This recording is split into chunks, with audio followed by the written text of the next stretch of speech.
masuklah 2015 saya di Jerman, di Hamburg bagian utara yang abu-abu terus. Pokoknya setiap hari itu pakaian kamu selalu salah kayak gitu.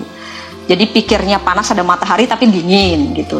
Pikirnya dingin ternyata keluar panas. Pokoknya setiap hari itu selalu salah karena cuacanya yang nggak stabil gitu. Manusianya dingin. Jadi 2 tahun pertama itu saya frustasi, nggak sempat belajar. Jadi frustasi untuk menghadapi ini gimana supaya saya bisa hidup di sini.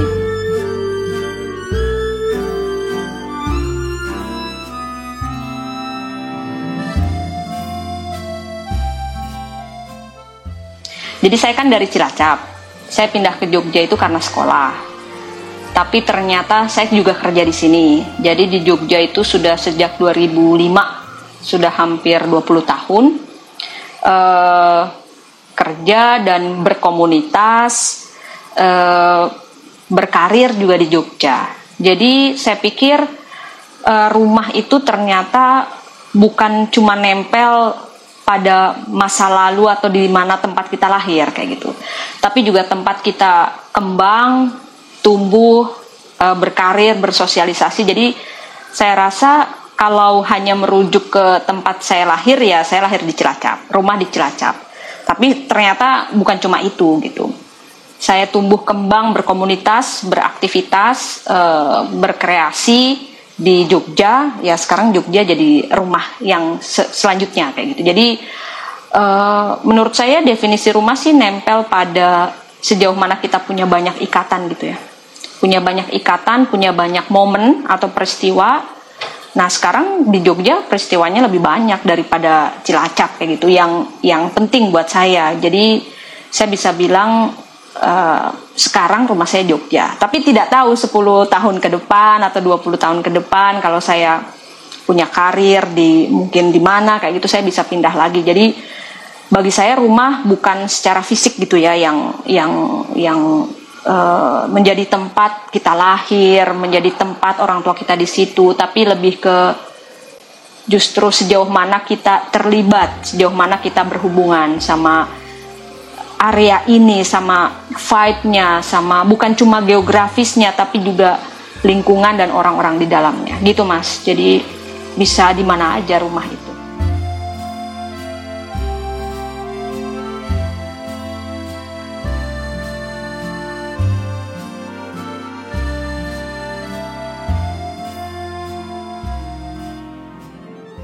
Jadi tentu saja kan misalnya Cilacap, saya sudah bicara ini berulang kali di banyak kesempatan. Jadi kenapa saya nulis Jati Saba, justru karena saya punya banyak ikatan memori sama tempat itu, tapi saya harus berpindah.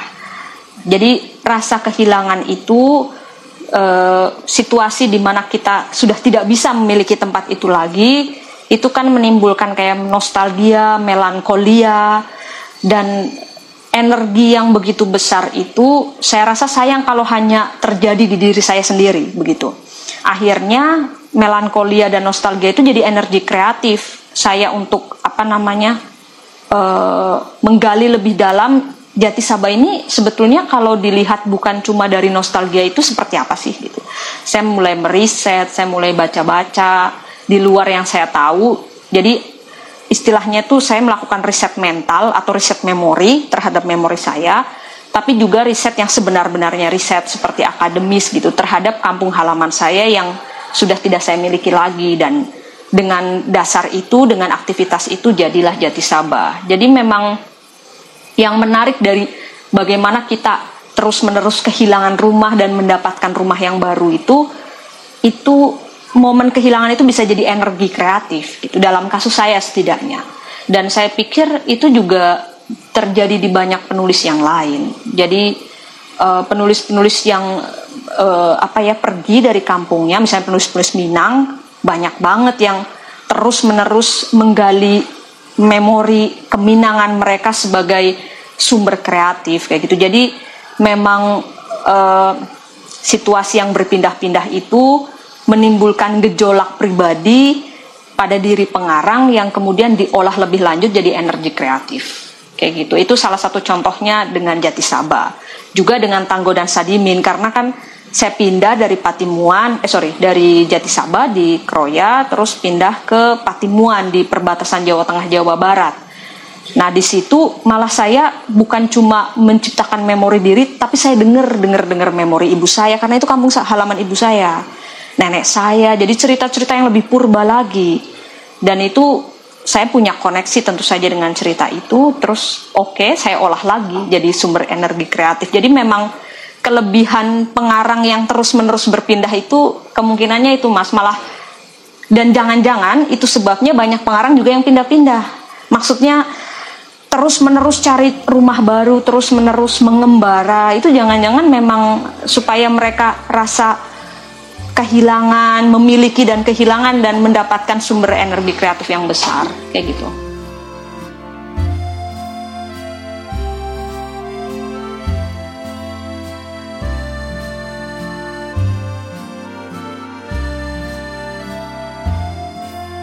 Kebetulan kalau dalam kasus saya kan saya juga belajar sastra.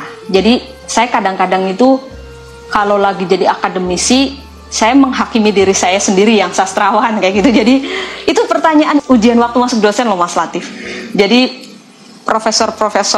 Faruk tanyanya begitu, bagaimana beri kami contoh Ramaida yang akademisi mengkritik Ramaida yang sastrawan. Kamu bisa nggak melakukan itu? Nah, pertanyaan itu implikasinya apa? Pertanyaan itu implikasinya tuh kita harus bisa secara bersamaan melihat dalam keterlibatan tapi juga dalam jarak. Gitu. Nah itu yang terjadi ketika saya tulis Jatisaba. Di situ ada memori saya yang sangat dekat, yang sangat subjektif, yang sangat nggak ada jaraknya. Tapi saya kuliah di sastra, saya bergelut dalam dunia akademisi, tahu teori-teori. Nah itu tuh memberi kesadaran saya untuk kamu harus berjarak, kamu harus melihat Jatisaba tidak hanya dalam frame memori kamu aja, karena itu terlalu sempit. Nah saya sudah bilang tadi, jadi saya baca-baca dan ketemulah di Jatisaba itu ternyata peta politiknya tuh ngeri banget kayak gitu, menarik gitu, kompleks. Di Tanggo dan Sadimin masalah-masalah sosialnya juga lapisannya gila banget, antara agama, moral, ekonomi, kemiskinan, itu bergabung jadi satu gitu. Nah, kalau saya hanya mengandalkan memori pribadi, masalah itu tidak akan dilihat seperti itu.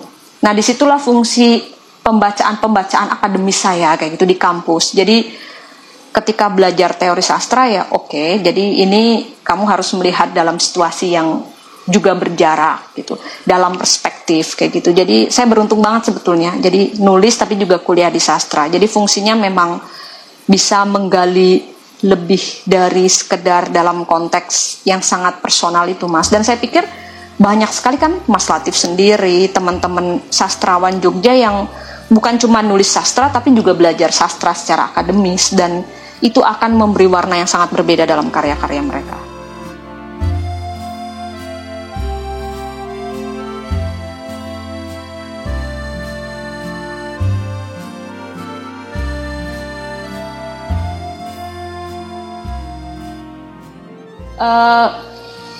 Dulu sebelum teknologi www atau teknologi internet masuk, pusat-pusat kesastraan itu lebih jelas di Jogja gitu. Jadi ada pusat-pusat besar, misalnya di Malioboro, di TBY, di Purna Budaya, yang jelas gaya mereka, aliran-aliran tulisannya sangat berbeda satu sama lain, yang mewarnai wajah sastra Jogja gitu. Nah itu banyak banget penelitiannya Mas Latif, penelitiannya Mas Asef Saiful Anwar ngomongin itu. Nah tapi sekarang kan pusat-pusat itu tidak hanya ditandai oleh ruang yang fisik. Misalnya kan kalau di Malioboro ada ruangannya, di UGM juga ada Purna Budaya, di TBY mungkin ada aulanya yang bisa orang berkumpul. Tapi sekarang orang bisa bikin komunitas tanpa itu.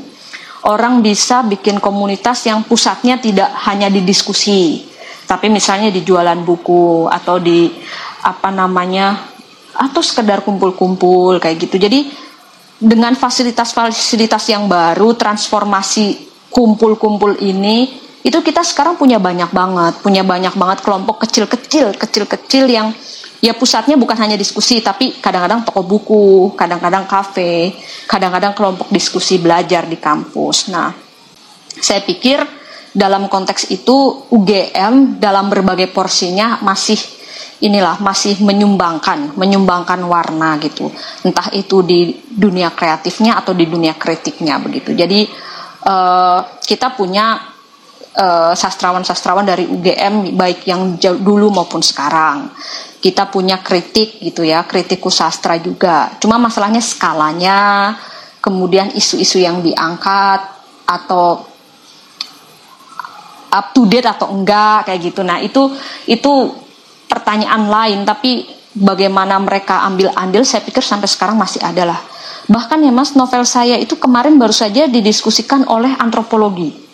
Jadi permasalahannya itu sekedar di permasalahan bagaimana informasi itu tersebar sejauh mana. Justru karena terlalu banyak informasi jadi malah gaungnya itu nggak kelihatan begitu.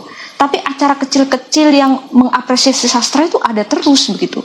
Jadi anak antropologi mengapresiasi novel Jatisaba dan Tangguh dan Sadimin sebagai bagian dari autoetnografi. Serius banget gitu. Tapi orang nggak ngerti itu gitu karena memang terlalu banyak acara.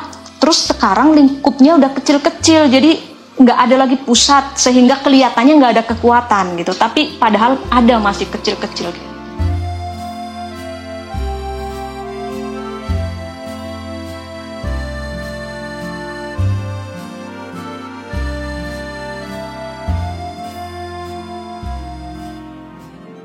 Jadi saya tuh kan diterima di dosen di UGM itu 2014. Jadi udah lama banget gitu.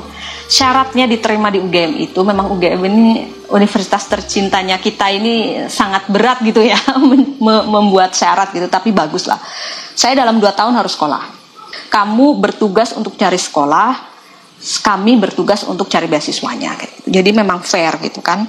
Nah, jadi dalam 2 tahun itu saya wawancara kesana kemari. Jadi pertama mau daftar di NUS di Singapura, kedua mau daftar di California Riverside, di UCLA di Los Angeles. Itu sudah sampai taraf wawancara dan profesornya udah suka tuh. Wawancara langsung profesornya suka kayak gitu. Nah, tapi masalah teknis seperti biasa. Nah, ketiga yang datang tiba-tiba profesor dari Jerman yang saya belum kenal sebelumnya, tapi klik cepat dan langsung keterima kayak gitu. Nah, waktu saya berangkat, saya tuh tema yang menentukan payung besar penelitian bukan saya. Jadi kamu diterima asal kamu mau meneliti catatan perjalanan. Nah, saya pikir tentu saja pada waktu itu bukan kesukaan saya gitu. Saya suka yang daki-daki waktu itu lah. Nah, tapi ini kok catatan perjalanan. Tapi saya pikir-pikir lagi, itu sekarang lagi sangat populer. Dan itu juga latihan yang baik buat kita, buat saya nantinya untuk lagi-lagi kalau kamu mau suka dan gak suka itu nulis novel. Tapi kalau kamu mau melihat fenomena apa saja dalam jarak pandang yang lebih objektif, nah ini latihan yang bagus gitu Mas. Jadi S3 saya waktu itu saya nggak terlalu suka sama catatan perjalanan, tapi itu mengharuskan saya meneliti itu. Lama-kelamaan saya menjadi menikmati dan suka. Yaitu saya dari awal sudah berprinsip oke, kamu harus terbuka kayak gitu. Jangan menentukan dulu di awal mau meneliti apa dan apa. Jangan-jangan ini memang jalannya. Jadi masuklah 2015 saya di Jerman, di Hamburg bagian utara yang abu-abu terus. Pokoknya setiap hari itu pakaian kamu selalu salah kayak gitu. Jadi pikirnya panas ada matahari tapi dingin gitu. Pikirnya dingin ternyata keluar panas. Pokoknya setiap hari itu selalu salah karena cuacanya yang gak stabil gitu. Manusianya dingin. Jadi 2 tahun pertama itu saya frustasi nggak sempat belajar. Jadi frustasi untuk menghadapi ini gimana supaya saya bisa hidup di sini gitu. Bahasa nggak tahu, pergaulan sangat berbeda gitu. Makanan saya nggak terlalu homesick sama makanan, nggak terlalu terikat sama makanan, tapi kalau terus menerus makan tidak berasa itu juga kadang-kadang nambahin emosi, nambahin frustasi gitu kan. Cara belajar juga sangat berbeda Mas Latif. Jadi di situ tuh kamu dibebaskan, totally dibebaskan. Dan di situ juga saya menyadari bahwa oh ini nih, kita biasa disuruh-suruh, biasa diatur-atur, begitu di luar bebas saja kamu. Kalau kamu bisa meyakinkan kami bahwa argumen kamu tepat, lakukan. Even argumen itu juga lemah, mereka nggak akan bilang kamu gak boleh kayak gitu. Tapi ya kamu harus cari sampai itu betul-betul kuat. Jadi dalam berbagai dimensinya itu belajar saya di sana. Dari mulai yang di luar kampus sampai yang di dalam kampus. Akhirnya selesainya agak lama kan. Tahun ini hampir 7 tahun baru selesai. Tapi ya itu, pembelajarannya banyak. Selain saya menyelesaikan disertasi tentang catatan perjalanan Indonesia, yang juga belum banyak ditulis orang, saya juga hasil sampingannya yaitu kumpulan cerpen Aliansi Monyet Putih itu. Jadi itu justru hasil belajar saya yang nyata di dunia real gitu, yang bukan di kampus kayak gitu. Di kampus dapatnya disertasi, di yang dunia real dapatnya cerpen itu. Dan yang amazing menurut saya yang sangat-sangat mengherankan gitu ya. Jadi bayangan kita hidup di luar negeri yang wah, negeri asing yang pokoknya kita semuanya baru, semuanya bagus, semuanya indah, itu enggak seperti yang kita bayangkan. Itu yang pertama. Yang kedua, kalau kita bayangkan bahwa Eropa misalnya negara yang bebas, negara yang kamu bisa menjadi amoral misalnya kayak gitu, tidak seperti moral kita, itu juga salah kayak gitu. Jadi semua gagasan kita terhadap luar yang kita bentuk dari jarak yang jauh itu ditantang ketika kita di sana, karena ternyata kita menghadapi sesuatu yang sangat berlawanan. Jadi orang Indonesia pergi keluar, ada yang jadi bebas banget, ada yang jadi kerang banget. Jadi ada dua poros nih, jadi yang sangat deles, jadi sangat identitasnya mengencang, ada yang identitasnya terurai kayak gitu. Jadi ada yang memang kesana betul-betul terbuka, pikiran-pikirannya menjadi meluas. Ada juga yang justru tetap membawa nilai keindonesiaan dan menempatkannya di kehidupan sana. Jadi dualitas kayak gitu tuh saya hadapi, dan kadang-kadang menyatu di satu orang. Jadi lucu banget. Jadi ada orang yang sholatnya kenceng banget tapi minum juga kayak gitu. Ada orang yang milih minum tapi nggak makan babi kayak gitu misalnya. Itu saya angkat tuh di cerpen saya. Alasannya macam-macam. Minum nggak apa-apa, kalau babi itu lebih nggak bisa lagi. Jadi betul-betul saya istilahnya itu kayak di luar negeri itu orang menjahit identitas itu lebih mudah gitu. Jadi kayak orang main teater. Jadi di sana saya lihat orang Indonesia itu main teater. Ada yang totally jadi berbeda, ada yang separuh-separuh, ada yang malah jadi Indonesia banget, NKRI harga mati gitu. Jadi macam-macam banget. Campurannya macam-macam gitu loh. Nah, itu yang mencengangkan saya, terus jadilah Aliansi Monyet Putih.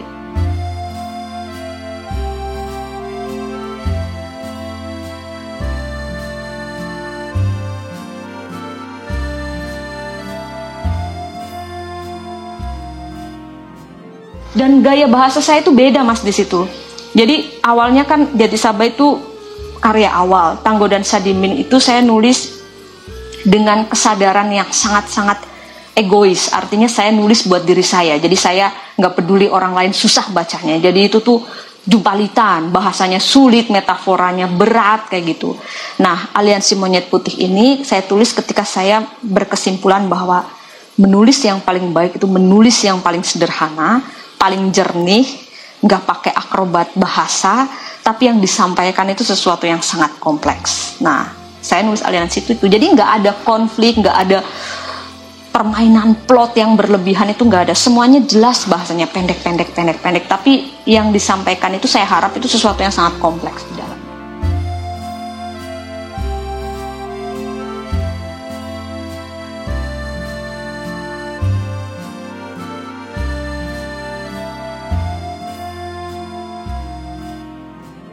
Jadi saya sekarang sedang tertarik untuk mencari sumber-sumber ilmu alternatif.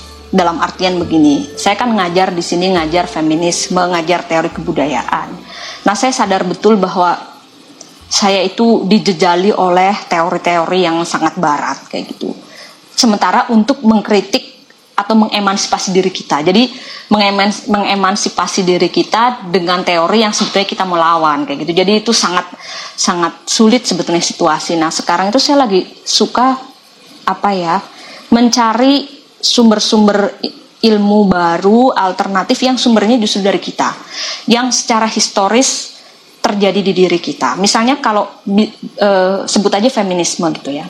Nah, feminisme itu kita belajarnya macam-macam, dari semuanya, dari Prancis, Simone de Beauvoir, Helen Sixou dari Amerika, tapi Indonesia itu juga punya banyak kayak gitu. Ada Rukiah, ada NH Dini, dalam beberapa hal juga bawa teori-teori dia. Nah, saya lagi mengumpulkan sumber-sumber informasi alternatif itu yang berakar dari kehidupan kita, sehingga kita bisa lebih mudah mengkontekskan, tidak memaksakan, dan mungkin dengan sumber-sumber alternatif itu kita bisa melakukan pengembangan diri secara lebih maksimal. Ini dalam konteks saya sebagai dosen. Gitu. Jadi sekarang kalau saya ngajar feminisme gitu ya, tentu saja masih pakai teori-teori yang besar dari barat, tapi gabungan gitu, misalnya dari Amerika Latin, saya ngambil konsepnya dari Vietnam, ada ahli dari Vietnam, jadi agak dekat dari Indonesia gitu. Misalnya teori pembebasannya, bahkan saya udah mulai bikin kayak teori pembebasannya NH Dini kayak gimana gitu. Jadi bikin body pengetahuan yang Indonesia kayak gitu. Nah, itu proyek saya yang terbaru lah, yang nggak tahu sih kapan terlaksananya, tapi saya pengen bikin buku textbook gitu untuk kuliah yang isinya itu.